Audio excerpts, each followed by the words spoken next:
बिस्मिल्लाहिर्रहमानिर्रहीम। अस्सलाम वालेकुम नाज़रीन, welcome back to my YouTube channel हिकमत के मोती। नाज़रीन, उम्मीद करता हूँ कि आप सब खैरियत से होंगे और दुआ करता हूँ कि अल्लाह ताला आप सबको अपने हिफ्ज़ व ईमान में रखे। नाज़रीन, सेब के आज मैं आपको वो 15 फ़ायदे बताऊँगा जो आपने पहले कभी भी किसी से नहीं सुने होंगे। एक तो रोज़ाना का एक सेब आपको डॉक्टर से दूर रखता है। ये अंग्रेज़ी की पुरानी कहावत है, हम अपने बचपन से सुनते चले आ रहे। हम जानते हैं कि फल सेहत के लिए अच्छे होते हैं, लेकिन माएँ हमेशा बच्चों को सिर्फ सेब खाने के लिए ही क्यों ज़ोर देती हैं, हालांकि बाकी फल भी जायके में मज़ेदार होने के साथ साथ मुफीद भी होते हैं। आइए आज हम सेब की अफादत पर एक नज़र डालते हैं। एक तो चमकदार सफ़ेद मजबूत दांत होंगे।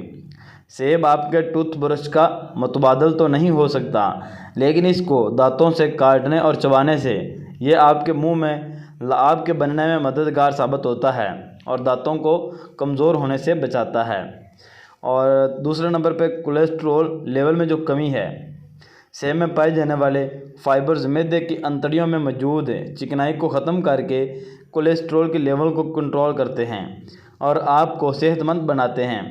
दिल को सेहतमंद बनाना, एक तहकीक के मुताबिक सेब कोलेस्ट्रॉल कंट्रोल के सबब दिल की शरियानों में जमा होने वाली बंदिश को भी दूर करता है। सेब के छिलके में मौजूद फेनोलिक कंपाउंड खून में शामिल होकर कोलेस्ट्रॉल से बचाता है और शरियानों में जमने वाली कसाफत को ख़त्म कर देता है। कैंसर पर कंट्रोल। अमेरिका के कैंसर एसोसिएशन की रिसर्च के मुताबिक फ्लूनोल से भरपूर सेबों के इस्तेमाल से लब के कैंसर का ख़तरा 23% तक कम हो जाता है।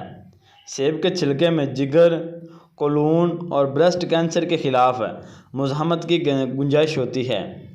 माशाल्लाह नाज़रीन, तो देखें अल्लाह ताला ने हमें एक सेब में से कितनी बीमारियों से निजात अता फरमाई है।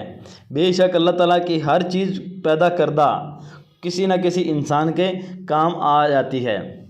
एक छोटा सा सेब है, सेब से हमें कैंसर से भी अल्लाह ताला बचा रहा है, दिल की शरियानों से भी बचा रहा है, खून भी पूरा कर रहा है, हमारे दांत भी मजबूत बना रहा है। तो हमें तो अल्लाह का हर हाल में शुक्र करना चाहिए कि हमें अल्लाह ताला ने ये चीज़ें खाने के लिए अता की। अगर आपको वीडियो अच्छी लगी हो तो वीडियो को लाइक ज़रूर कीजिएगा।